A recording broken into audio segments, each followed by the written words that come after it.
and welcome back to more Animal Crossing Amiibo Festival. This time we'll be taking on the May board, which actually looks really boring. I'm gonna say just right now, May's has one event, June has one event, July has no exclusive events, so I don't know if I'm going to do July. August has the fireworks show, that's a big fat hairy deal. September, October both have very unique events. July's kind of the odd month out though, so I'm not actually sure if I want to do July, because it's kind of going to be a boring month, because there's no special events or anything, so if you want me to do July, let me know. There's going to be 2 players to make things easier on ourselves. We don't have to fumble around with too much stuff. Let's go with default costumes. I'm switching it up because I actually maxed out KK and Tom Nook. So I'm actually using these 2 because these 2 are lower level. I was planning on making a video down the road that actually shows all the costumes. Ergo, I need to unlock all the costumes. The only one that I won't be showing is Lottie because I don't actually have a Lottie amiibo and I don't like the character that much anyway to want to buy an amiibo. I'm sure there are Lottie fans out there, but I'm just not one of them. Isabelle and Digby come with the game. I wouldn't actually get Digby just if I have a choice. Mabel is cool. She has an elaborate backstory. I think I alluded to that earlier. And Isabelle also I wouldn't get normally, but she's also like the mascot of the series now, so it's kind of cool to have Isabelle, I guess. Question mark. So, we don't have much time to mass bells actually before the first turnips go on sale. So we gotta kind of scramble a little bit to actually get enough bells to make a worthwhile turnip purchase. Sold a bunch of old work junk at retail, the recycling shop. Now I've got lots of extra space. It's always weird how they can cram so much into like such a tiny space in games. Not just Animal Crossing, but it's like all games. Like what game was? I think it was GameSpot. Yay, GameSpot angst. But GameSpot, I think, criticized Mad Max actually for not having like not being realistic enough in that regard or something like that, for like being able to carry too much at one time or something. And everyone was just like, why is this a problem now? Like Batman. How does Batman carry like a bazillion pieces of equipment in that tiny little utility belt? So it's like if you're gonna question logic in one game, you have to question logic in all games, and then it gets really ridiculous later on when you get to stuff like Sonic the Hedgehog. Like, how the heck is that happening? Try to rationalize that. By the time this video goes up, it'll be, let's see, tomorrow's Monday. So this video will probably go up on Tuesday, along with the next part of Star Fox, I'd say. Which actually creates a slight dilemma that Star Fox, yeah, about that. I recorded that over the summer, like, I want to say August-ish, give or take a few weeks. And by that point, everyone was like, oh, December. Then it got delayed until, like, whenever it's coming out. Like, isn't it coming out in like March now? To be honest, I'm not like super broken up about it because I'm not a huge Star Fox fan.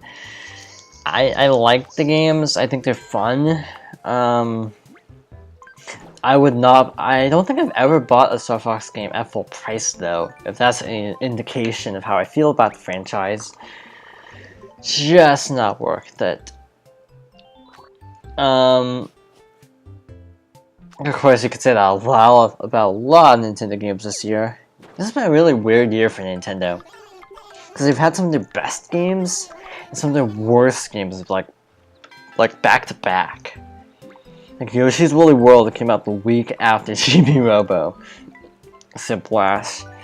That's I've heard the point that, you know, Yoshi's Woolly World kind of made up for a lot of what Chibi Robo did. My personal experience, Chibi Robo is absolutely, like, the impossible game to me. Because it's not like, how to put it. I've played worse. Let's just put it that way. I've played much worse than Chibi Robo. But I still think Chibi Robo is one of my least favorite Nintendo games of all time. Because, oh man, it's so hard to even, like, add up all the reasons why I don't like the game. One, the gameplay just feels very stiff and unresponsive. And two, there's no button remapping, so like X, Y, A, and B, you can't remap like in the New Super Mario Bros. Games. Like in New Super Mario Bros. You could just, like, set like Y and B as jump and run, or A and B as jump and run. If you could do that in Chibi Robo, that would have alleviated a lot of my problems actually, but you can't do that. The level designs are just kind of bland. They weren't offensively bad, but they were just super bland. And a lot of Nintendo games are like that, but for some reason it bothered me more in Chibi Robo, because Chibi Robo is a series that has a lot of charisma. That's not the right word. A lot of charm. Yeah, like, what I meant is charismatic characters, but it just sucks because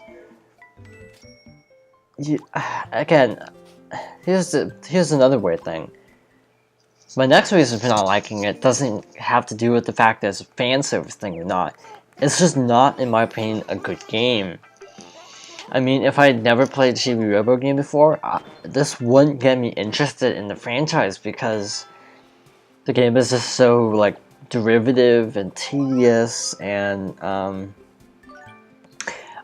occasionally obtuse. That would be a good word to describe it. Literally every vehicle mission is a chore because they have no checkpoints, and some of them are actually pretty dang long. The balloon thing is really frustrating because it moves so slowly. The jet skis are frustrating because I actually died multiple times without any seeming explanation of why I died. Just I ran out of energy, and it's like there was no way. Like, for some of the jet ski levels, you have to collect like every energy ball to have enough to make it through. It's like super strict. You can't like make one mistake.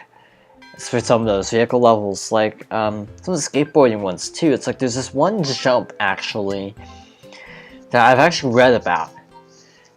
A lot of people have had trouble with this one jump during a skateboard scene where like you have to bounce off an enemy, but it's such a tight jump. And more often than not, you just fail it for no apparent reason, just because you barely don't clear it. And it's just bad design because the ceiling is so close to where I mean, the height of your jump is so close to the platform you're supposed to land on. It's like, it's basically luck, practically, if you make it or not. Like, everything I've read about this one level is like, this is horrible, because of how, like, strict the timing is on the jump, and the responsiveness isn't up to snuff for this jump. Final boss is like a rock'em sock'em robots showdown, which is completely incongruous with everything else in the game. Spoiler. Actually, I should have said spoiler warning. But to be honest, if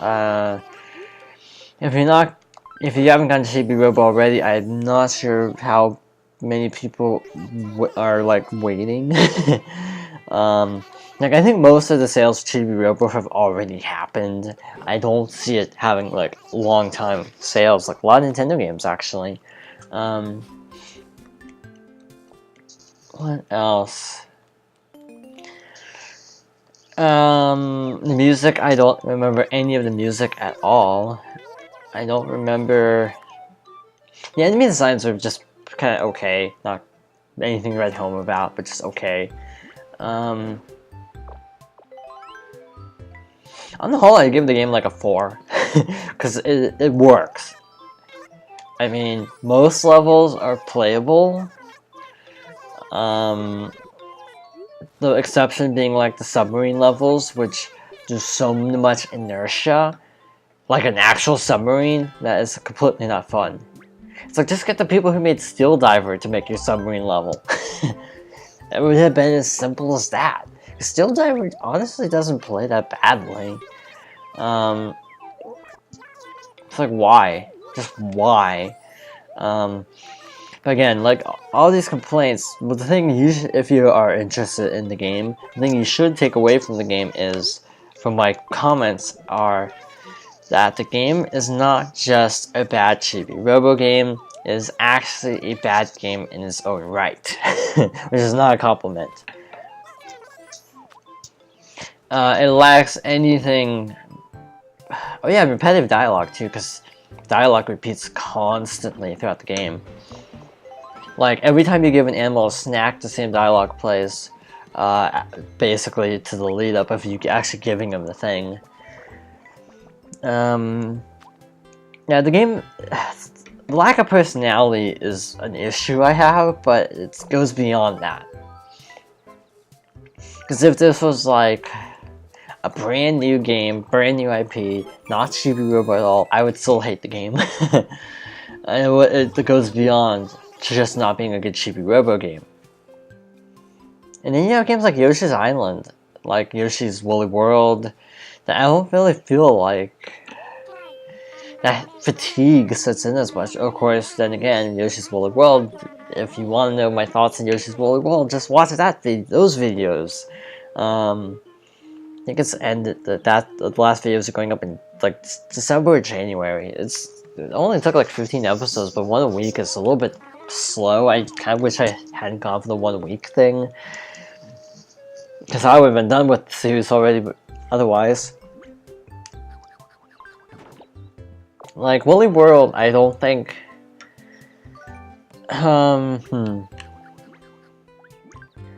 Okay, here's the thing. Woolly World does some things better than Yoshi's Island, and some things worse. And that's why I think it's hard to compare the two. I mean, obviously it's a spiritual successor of sorts, so there's going to be comparisons. But it just feels to me like Yoshi's Woolly World stands out more than like a lot of Yoshi games. Like Yoshi's Island DS and Yoshi's New Island don't like have anything that stands out in them. But at least Yoshi's Woolly World has a lot of really standout moments. And other than like a couple of the pyramid levels being really tedious and kind of obnoxious, again, watch the video if you want to know. And a few other levels being like really bad, design-wise, like just really not polished. All in all, I really did have a good time with the game. I already finished the game a while ago, but the videos are still going up, so time travel. Just pretend it's time travel. My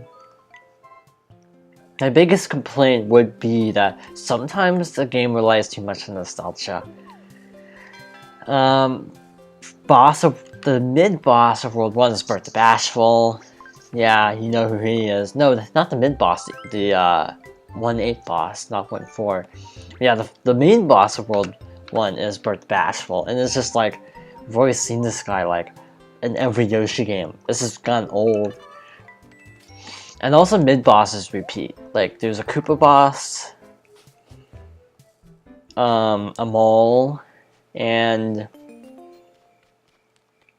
I can't remember what the third boss actually is. There are 3 mid-bosses that repeat constantly. It's a Koopa, a mole, and is that it? Is that it? Because there's 6 worlds.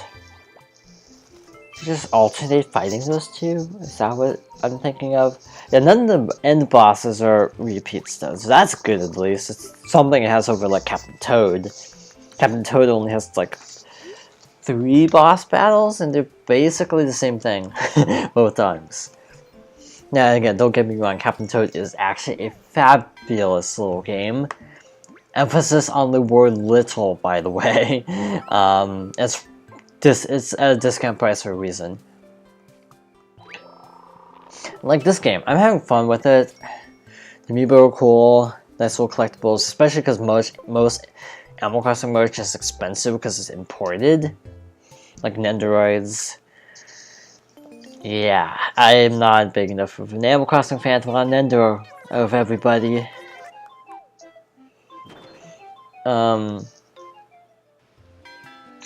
What was I gonna say? Splatoon was really good this year for Nintendo. That was actually a legitimately good game. Now, I should specify, it's a really good game now. When it launched, it was kind of a disaster, but now it's actually really good. The online flows a lot better. There's a lot more modes, characters, costumes, not characters, just costumes, because you basically have a generic template kind of character, and each character has like a different, you can customize your character's appearance and get different stats and stuff. That's what I mean by characters. Lots of new weapons, all the Splatfest, just tons of stuff. Nintendo's good at evergreen titles, which, that's actually a quote. The term evergreen title is actually from something Nintendo said, but I don't see this being an evergreen title. They're doing a good job with Happy Home Designer though. They're releasing like special animals, like they had like a Monster Hunter character as like SWAT Pass DLC. That's actually pretty cool. Happy Home Designer is fun in short bursts. That's the nicest thing I can say about it. It's good in short bursts, because just designing houses gets old really fast, I guess. It's not that deep. This game also kind of works similarly, like you can play around it every once in a while. It's amusing, it's cute, but it's not like something you can like binge play. Like it's not something that it's like, oh my gosh, I can't put this down. Like for me, the last game that was really like that was, what was it? It's been such a long time, huh? A game that I just couldn't put down would be something like, well, this wasn't my most recent example, but I was that way with like Resident Evil HD Remaster, where I was just like glued to the game for like a solid like week until I finished it. I've been trying to speedrun the game, but I kind of tapered off with that. I'm probably gonna be really rusty at the game when I get back to it. I only have done Jill's storyline, I haven't done Chris's, just because I'm trying to. Wow, I should have saved my turnips, but I should.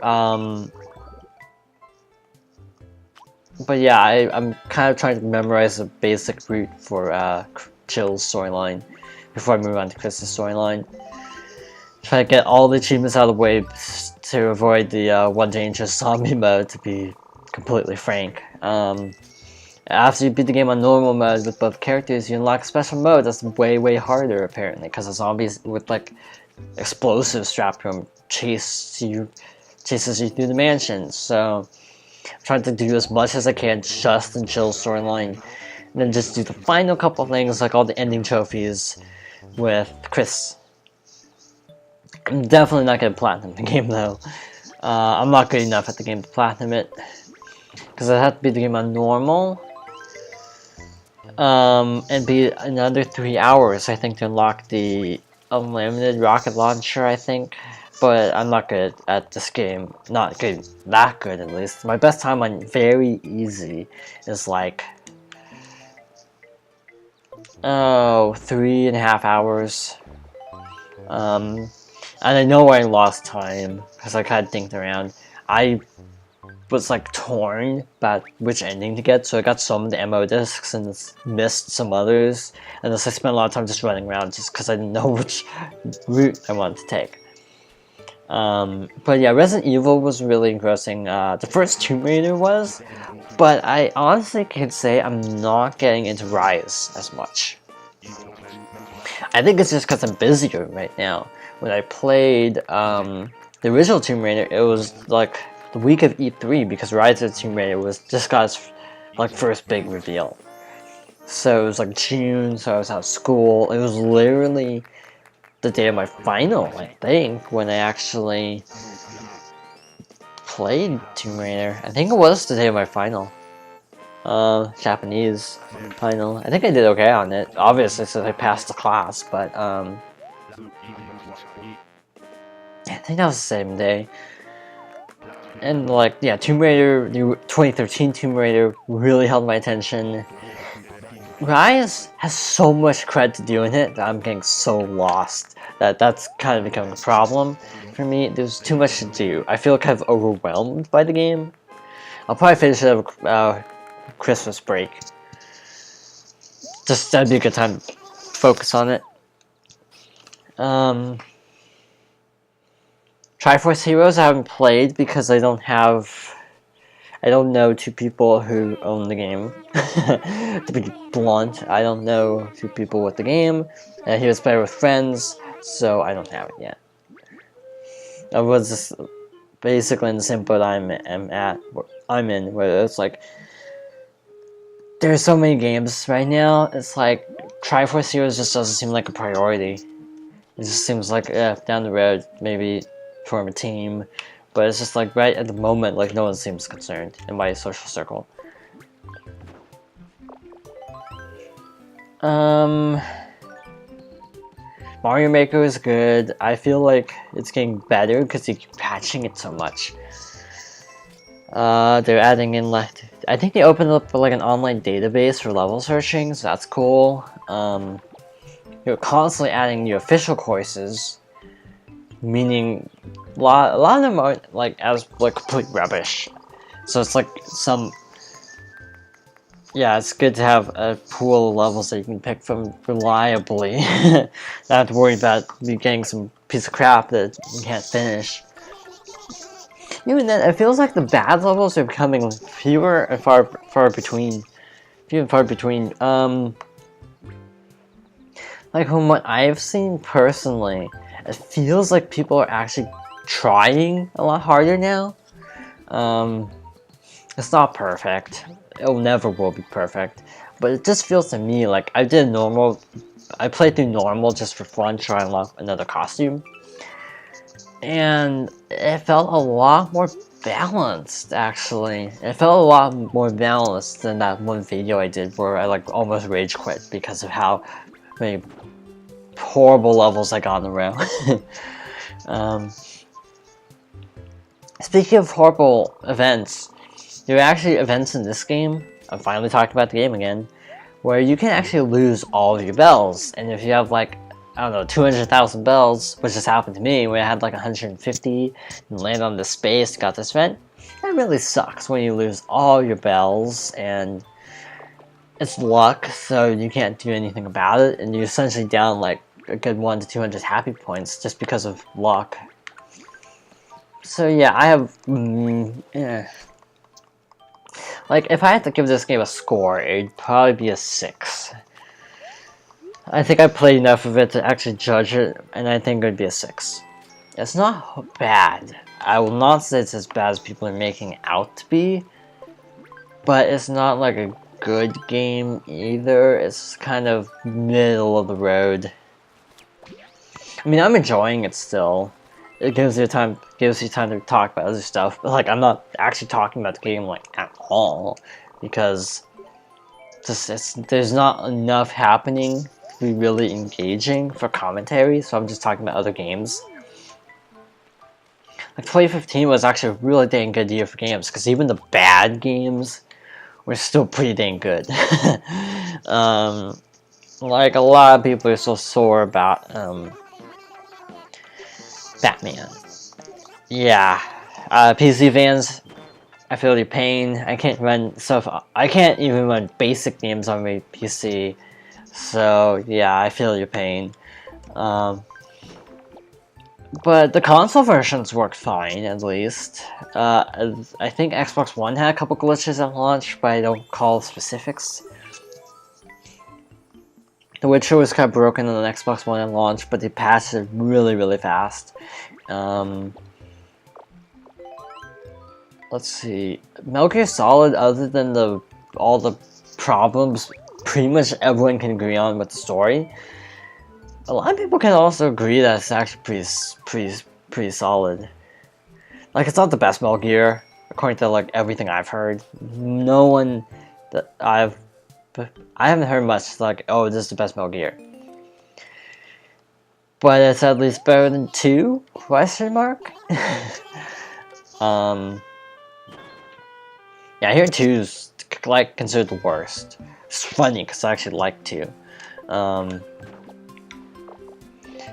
My favorite Metal Gear is actually Peace Walker, which is not a popular opinion.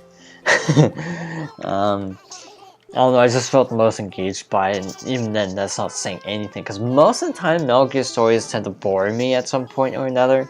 Like, partway through the game I'll just be like, zoning out, and then it just end up skipping every cutscene. That was even me with not Grand Theft Auto, with Phantom Pain. I was like Grand Theft Auto. With Phantom Pain, I was the same way. I didn't think I would because everyone's like, oh my gosh, there's not that much story in this game. But I tried it and I still got bored by the story. Even though there's very little story in the game, I still got bored by it.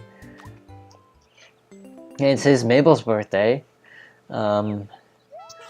Mabel, celebrate this happy day, put together a little birthday party. The place ain't a special event space, so feel free to stop by and the party stuffing. So, I don't know if we've seen this yet, but yeah, all the figures have birthdays. And if you play them on their month, then you get these special event spaces. It creates an interesting strategy though. Because a birthday space will give you happiness if you are... Okay, if anyone lands on a birthday space, will give them happiness. But it also gives happiness to the person whose birthday it is. So it becomes an interesting strategy game of do you...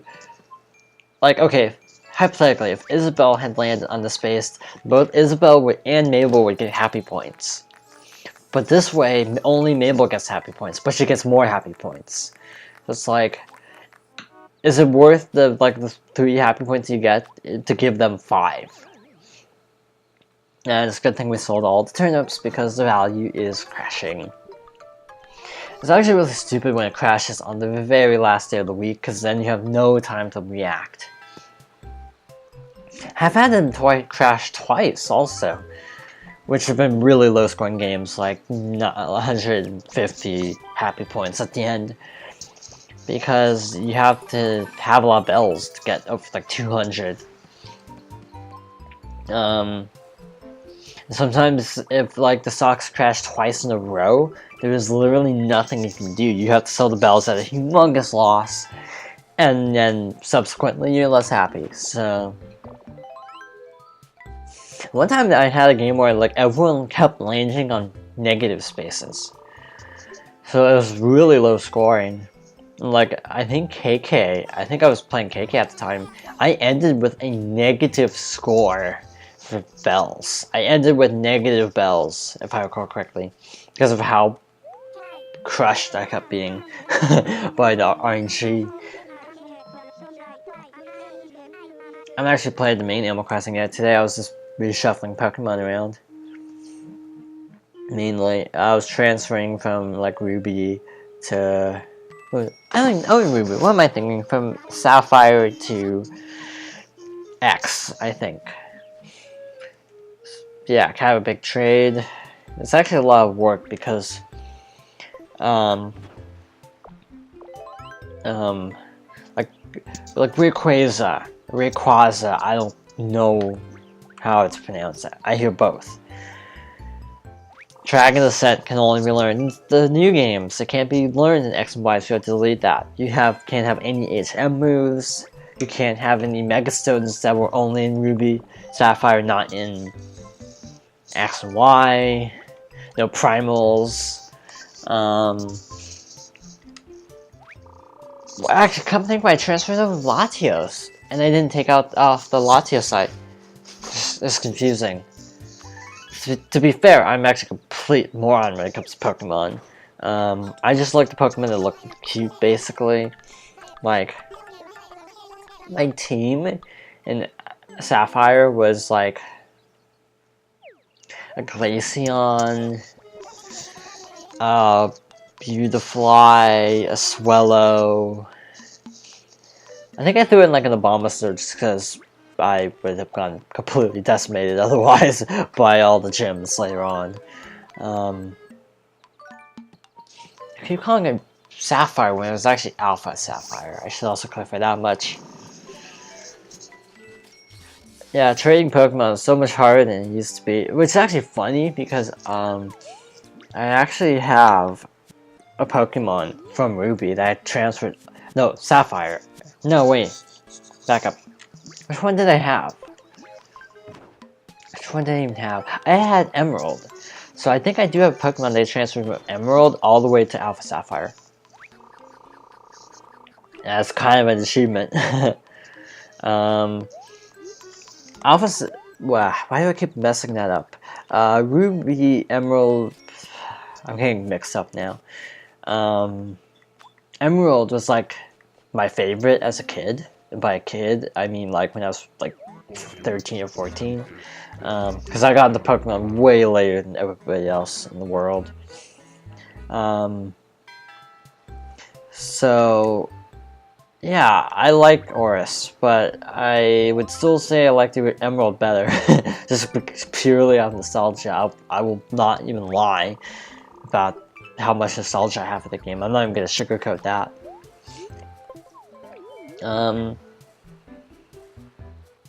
Diamond Pearl was actually my first, but I will fully admit that there are a lot of issues with those games because of the jump in hardware. Some of the decisions made by developers just make you like want to scratch your head and be like, what were you thinking?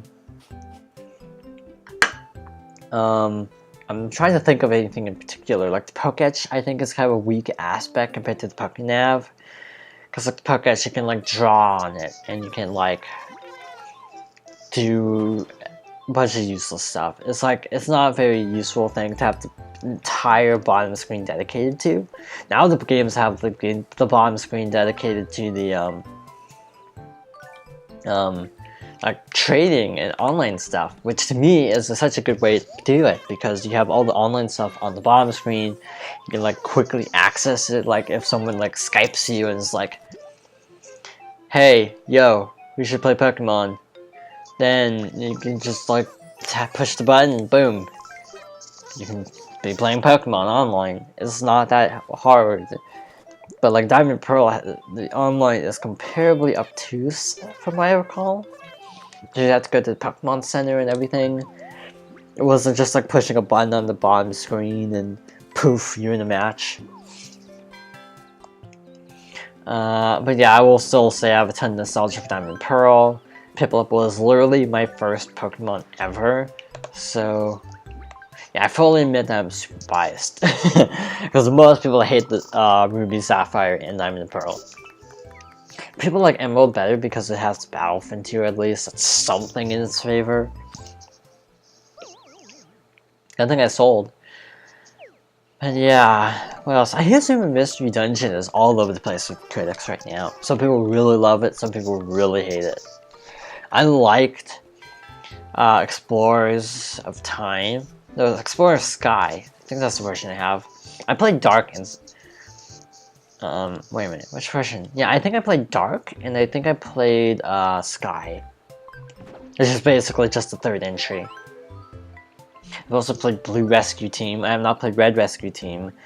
To be honest, if I can... I have a Game Boy player. If I can find a copy of Red Rescue Team, I'd probably Let's Play it, actually, because that's how much I like the Mystery Dungeon games. Yeah, those games are really tight, but critics always hate them. The critics have always hated the Mystery Dungeon games, and so far, I've liked them all that I've played. I have not played Super, I have not played Gates to Infinity. I should preface that. I obviously haven't played the WiiWare games, because those were only in Japan. But the first 3D sets, I really liked. Let's see, what else? What else even came out this year? Halo. I hear Halo is a letdown, but I'm not a Halo fan, so the game actually sounds kind of interesting to me. Plot-wise, I'm not going to say anything because, to be honest, I feel like spoiling a game like Chibi Robo won't get me as much flack as spoiling Halo 5 Guardians. It's as simple as that.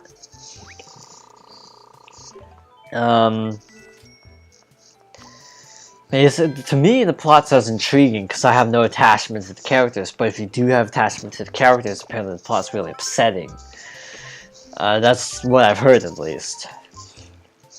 To me, the game looks like you just shoot stuff, so the shooting still looks really tight. The online still looks really tight. It looks totally different, but it still looks pretty tight. But it's the story that just no one likes in Halo Guardians. I'm sure some people would, but a lot of people are like, wow, this story's not good. If you're a Halo fan, which is kind of the demographic they're targeting, and it's also like the worst selling Halo to date, from what I gather, in terms of first week.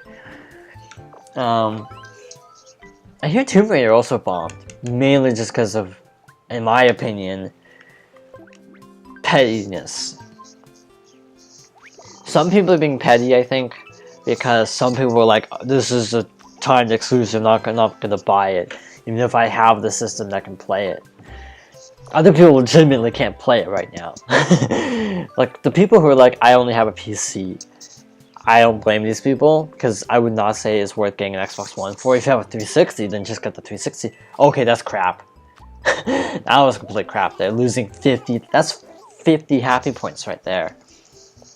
As I was saying, it's actually a really good game, but it's not a system seller. It is definitely not a system seller.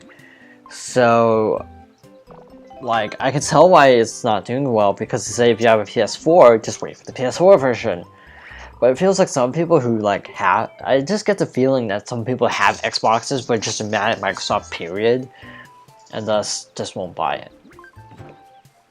I'm sure again, like I'm saying, a lot of people do have legit reasons for not playing Rise of the Tomb Raider. It just feels like a lot of people are just mad about the exclusivity deal. More so than just like mad. It's not an issue with the game itself, it's just how it's being presented, I guess. But comparatively speaking, I have not heard as nearly as much angst about Street Fighter being exclusive to PlayStation, so that really actually does kind of irk me, the hypocrisy there. That Sony fans are like super uptight about not getting Tomb Raider, but like you don't see nearly as much angst about Xbox not getting Street Fighter. Again, maybe it's just the circles I travel in, I don't know. This is a vibe I picked up on. Yeah, and the Game Awards are actually, I think, next week. So, that'll be interesting. That's actually a good place to end off. Honestly, this little discussion of the games of 2015, I did not cover a lot, like Until Dawn, Bloodborne, Gears Ultimate. Yeah, there's a lot of stuff I missed, but hey, that's just some of the stuff I played. I haven't actually played the list I just listed off just now. Anyway, next time, Animal Crossing. I don't know what we're going to do. Something, either Desert Island or June. I haven't decided. So yeah, thank you for watching and, you know, sitting through all this discussion of stuff not having anything to do with Amiibo Festival like half the time. Yeah, thank you for watching.